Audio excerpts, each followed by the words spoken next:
Test, test. Yes. Can you guys hear me? You're Okay, cool. recording. Yeah. All right, cool.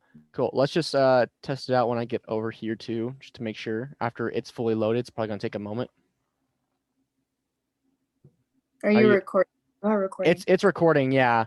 But I think what I'll do is I think what I'll do is I might edit it and then set it in because it should be really quick just to like clip the point where we actually start talking. Is the thing popping up for you guys? Yes. Yep. All right. It's all popped up? Mm-hmm. Yep. All righty. Give me 1 second. I'm going to click here to make sure it's... There we go. And yeah, so we are good to go. And starting... Go. Hey everybody, my name is Sela. I'm here with Jamal, Emily, and Isaac, and today we will present on Turkey's anthropology. So as far as Hofstede's six-dimensional model, the first dimension we're looking at is power distance, on which Turkey scored a 66. This is a little bit of a higher score. So Turkey typically has a more hierarchical structure, especially in the workplace, but also in the home. And so managers rely really heavily on their employers for rules and protocols. And a lot of relationships in the workplace are very formal and communication is indirect. For individualism, Turkey scored a 37, which is pretty low. They are very collectivistic and they value relationships over achievements and tasks. On the masculinity dimension, they scored a 45, which is pretty middle of the road, but still lands them on the more feminine side.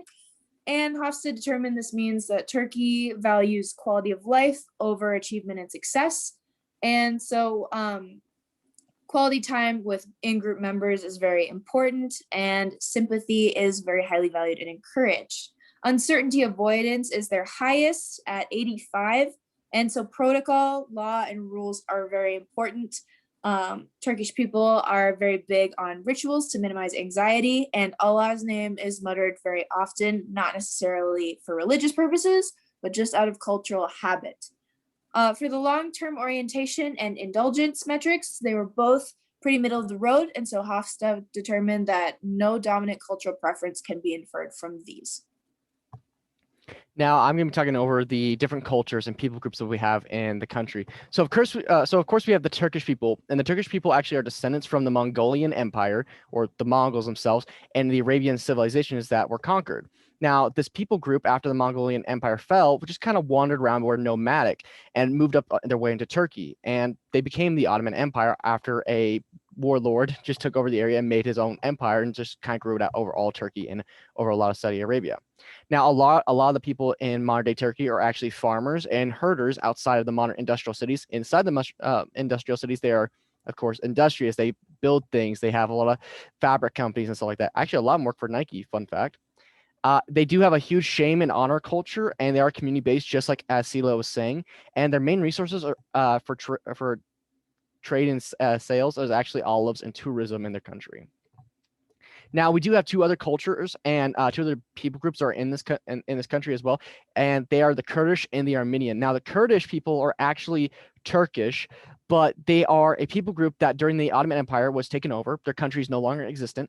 However, where their country should be is actually is in the areas of Syria, Iraq, and Turkey. It's that little corner where they all connect, and that's supposed to be Kurdistan. A lot of the Kurdish people actually still live there, but the problem is that they lost that. So because of that, they're kind of considered lesser people to the Turkish people, but they still share shame and honor culture and the Islamic religion a lot of the time. And Armenian people, they are from Armenia, and a lot of them are actually considered Christian. They even have their names stamped on their passports as Christian as well. And they have a form of Catholicism. They have their religion is their identity. They share the same shame and honor culture and based in the community, but also like the Kurds, they are not liked at all by the Turkish people because of religious basis. So they are considered lesser people.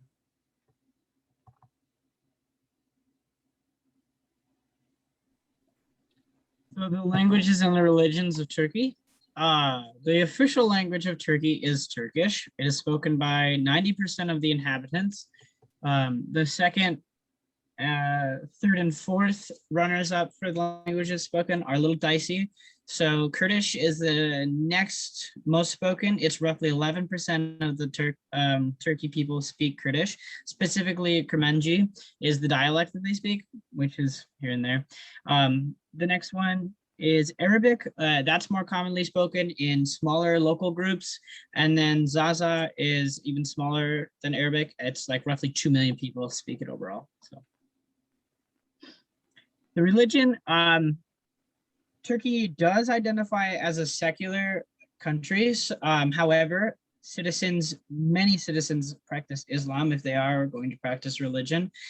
Citizens are categorized by Muslim at birth, unless the mother or parent or father decides not to classify them that's a distinct choice that they have to make. The country was ruled by an Islam state, the Ottoman Empire. Nearly 60% practice the Sunni branch of the faith, 15 practice the Shiite, and then 25% practice Alevi. Christianity is a very small minority, mainly Roman Catholicism or the Orthodox practice, only roughly 0.02%. And then Judaism is even less than Christianity. There aren't any concrete percentages. So for the cultural practices, I focused on 2 cultural practices, which are marriage and education. So for marriage, I learned that the country of Turkey does bride price, but it's less common in urban educated classes. I learned that the weddings can actually last for several days, compared to America, where we have 1 day for a wedding. And that within that, like marriage, the men heavily depend on the women, because the women do everything. They take care of the kids, they clean, they cook, and everything. And so a woman could do a man's job if they ever got like divorced or widowed, but a man could never do a woman's job. And then for education, oh, there we go. It's split into like 2 sections. So there's primary education, which starts at the age of 6 and it lasts for 8 years, and they teach a lot of like agriculture activities, things that you would like more in need of like within like the village itself. And then there's secondary education, which will last for like 4 years, and you can complete it at a general high school or a technical vocational school. So Thank you. Have a good day.